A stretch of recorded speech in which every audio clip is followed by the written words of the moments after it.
N-array relation. An n-array relation involves n different sets. Example, a ternary relation tree array relates three sets used to present complex data like student, course, and grades. In order to study an interesting application of relations, namely database, we first need to generalize the concept of binary relation to an array relation. Let A1 and A2 and AN be sets AN and array relation. This set is a subset of A1 times A2 times AN. The sets of A1 and A2 and AN are called domains of relation, and N is called the degree. Example, let R equals A, B, and C. A equals to B equals to C with A, B, and C and N. What is the degree of R? The degree of R is 3, so its elements are triple. What are its domains? Its domains are all equals of set of integers. 2, 4, and 8 is not R, but 4, 2, 1 is in R. Analyzing the relationship between the numbers in order to triple suggests a pattern related to exponent roots.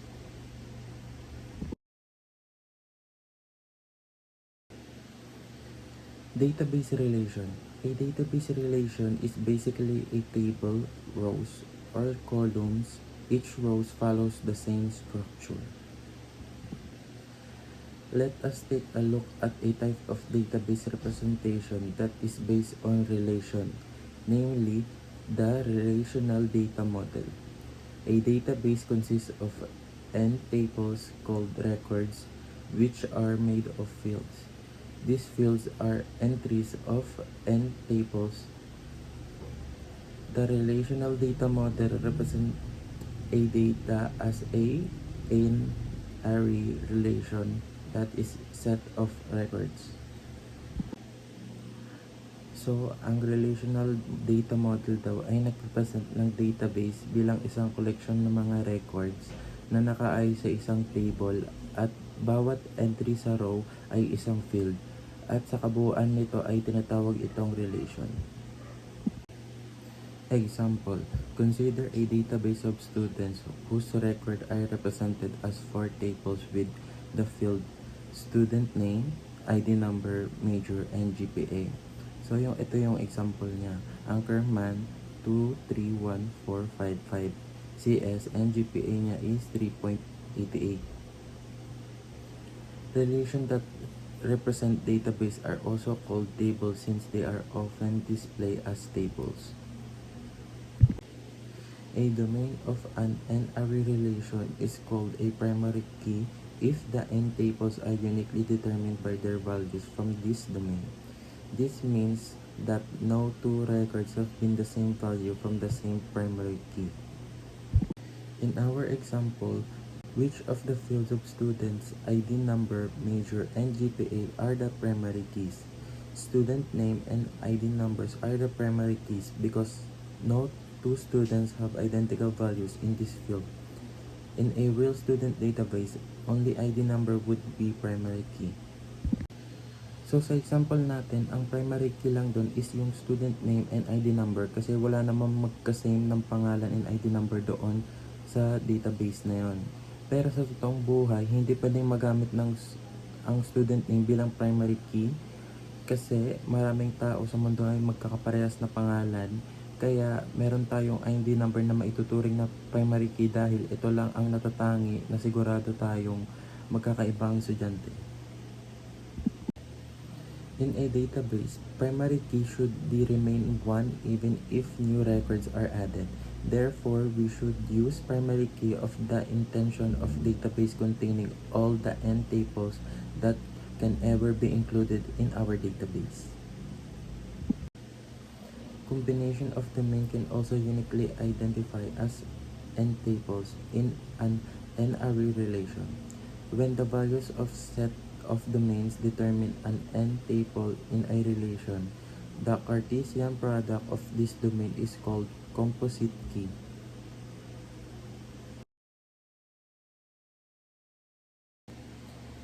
Representing relation. Relation can be represented using 0-1 matrix and direct graphs. Matrix 1 means related, 0 means not related. We already know different ways of representing relation. We will now take a closer look at two ways of representation, 0-1 matrix and direct graphs. If ang relation R mula sa set A equals A1, A2, Am papunta sa set B equals B1, B2, Bn, maaari natin itong ilarawan gamit ang 0-1 matrix. Ang relation ay isang simpleng set of orders of pairs lang. Halimbawa ay R equals A1, B2, A3, and B1. Mahalagang in-order mga to kasi ang row ay tumutugma sa A at ang column naman ay tumutugma sa B. Ang halimbawa nito is A equals A1, A2, B equals B1 and B2, and R equals A1 and B2. Example ng 0-1 matrix. Kapag may relation R mula sa set A papunta sa set B, gagawin natin itong matrix kung saan ang row ay para sa unang elemento ng order pair, yung A. At ang column naman ay para sa pangalawang elemento order pair, yung B. 1 kung kasama ang A, B sa relation R, 0 naman kung hindi ito kasama. So, yung given is R equals 2, 1, 3, 1, and 3, 2. Ibig sabihin nito ay may 3 elements tayo sa A, 1, 2, and 3. At sa 2 element naman sa B, 1, and 2. Kaya ang matrix ay 3 row times 2 column. So, kapag nilagay mo siya is row 1 is para sa 1. 1, 1, wala sa R, 0. 1, 2, wala sa R, kaya 0 din. So, yung row 1 equals 0, 0. Sa row 2 naman is para sa 2. 2, 1, nasa R yung 1, kaya may 1 siya. 2, 2, wala sa 0, kaya yung row 2 natin is 2 equals 1, 0. Yung row 3 naman is para sa 3. 3 and 1 nasa R, kaya 1 siya. And 3, 2 nasa R din, kaya 1 siya. So, yung sa row 3 natin is 3 equals 1, 1. Ang 0-1 matrix ay paraan para maipakita natin ang relation gamit ang 1 at 0. Kung nasa relation ang order pair, 1. Kung wala naman, ito ay 0. Kaya ang R equals 2, 1, 3, 1, and 3, 2 ay nagiging matrix na. What do we know about the matrices representing a relation on a set? A relation from A to A. They are squared matrices. What do we know about the matrices representing reflexive relations?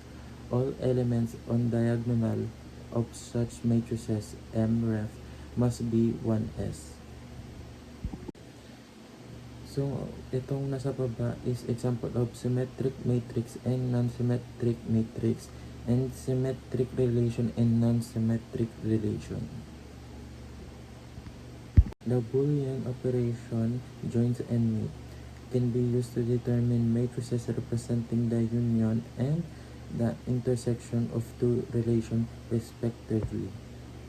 To obtain the join of 2, 0, 1 matrix, we apply the Boolean OR function to all corresponding elements in the matrices. To obtain the mate of 2, 0, 1 matrices, we apply Boolean AND function to all corresponding elements in the matrices.